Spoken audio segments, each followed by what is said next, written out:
This book is called Where Does Rain Come From? Once upon a time, there was a large lake in the middle of 6 sky-high mountains.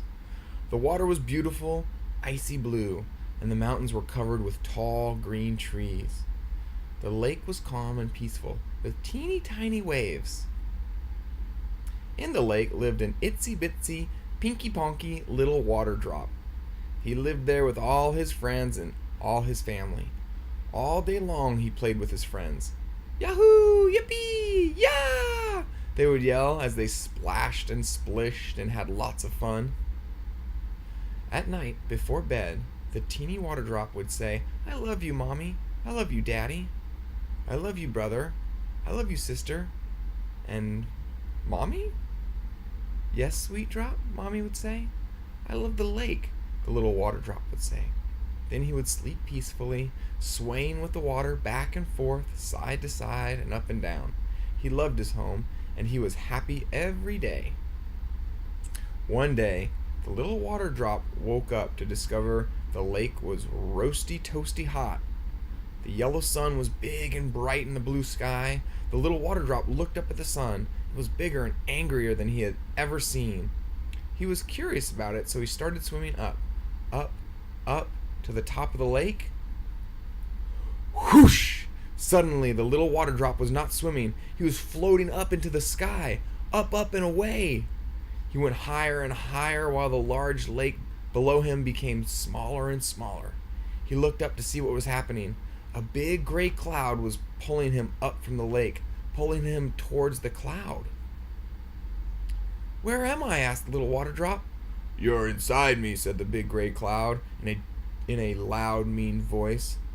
"I want to go home to the lake," said the scared little water drop. "Mr. Cloud, please put me down." "No," said the big gray cloud meanly. "You're coming with me." "Stop! Let me go!" shouted the little water drop. The big gray cloud did not reply. He flew away, moving faster and faster.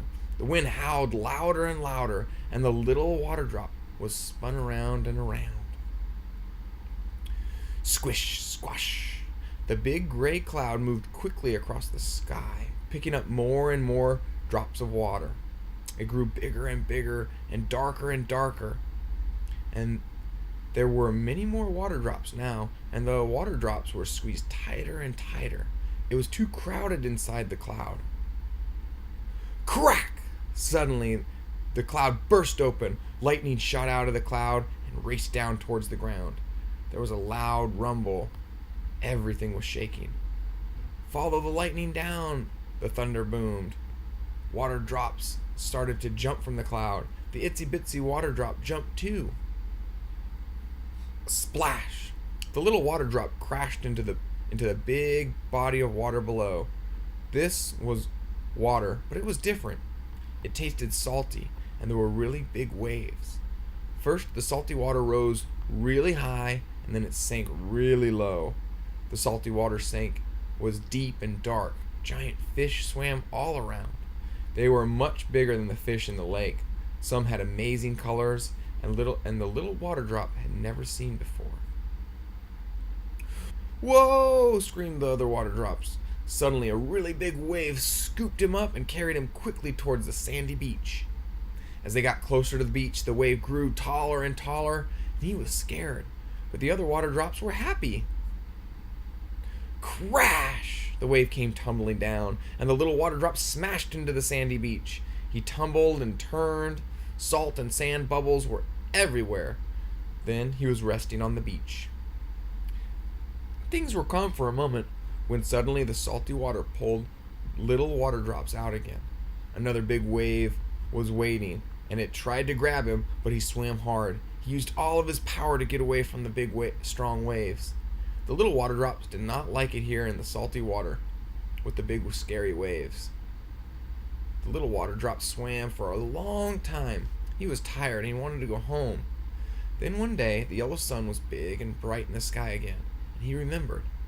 He swam up toward the angry sun, up to the top of the water. Then he was floating again, up and up and up, until he was inside a cloud. This cloud was small and white and fluffy. Inside the cloud, the wind blew gently. and it was calm and peaceful. This cloud reminded him of home, and he missed his home. Suddenly, the little water drops started to cry. "Why are you crying?" asked the small white cloud in a soft, gentle voice. "I miss my home," said the little water drop. "I want to go there." "Where's your home?" asked the little white cloud. "The large lake in the mountains," he said. "The big circle lake?" asked the cloud. Whoosh! They passed buildings and plains, hills and forests, and finally they could see big, tall mountains. "Thank you, kind cloud. Thank you," said the little water drop. "You're welcome," said the kind cloud when they reached the big, tall mountains. "Good luck." "Geronimo!" yelled the little water drop. The small white cloud opened up and the little water drop jumped. Down he raced, faster and faster, the mountains getting bigger and bigger. Nothing could stop him. He was going home. Smash! The little water drop crashed into the biggest mountain. He started to tumble down the mountain, slowly at first, then faster and faster. Crash! The little water drop smashed into a stream of fast-moving water droplets and was picked up and carried away.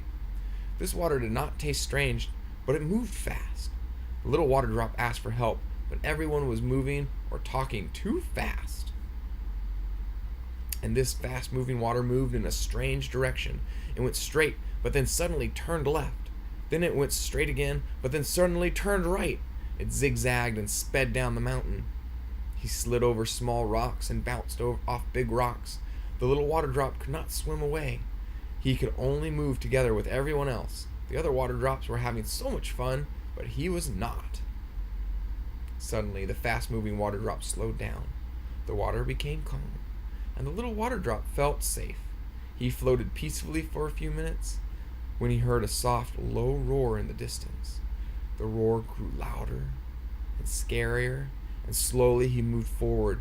The little water drop looked ahead and saw that the river suddenly ended. He tried to swim the other way, but it was too late.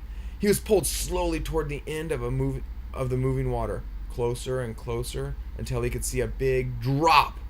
The sound of the water was so loud, and then the little water drop went over the waterfall and was falling down faster and faster. Yum! What a delicious taste! He knew the taste. The water was calm and peaceful, and the waves were teeny tiny. He knew these waves. And then he saw a small fish swim by. He knew that fish. He was home. That night, the itsy bitsy pinky ponky little water drop told all of his friends and family about his adventure. About the big mean cloud, the small kind cloud, the salty water, and the fast moving water. He told them the whole tale. Then he hugged his mother, father, brother, and sister. Before the little water drop went to bed, he said, "I love you, Mommy. I love you, Daddy. I love you, brother. I love you, sister." "And Mommy?" "Yes, sweet drop?" Mommy asked. "I love the lake," the little water drop said. Then he slept long and well into the water of the lake, peacefully swaying back and forth, side to side, and up and down. The end.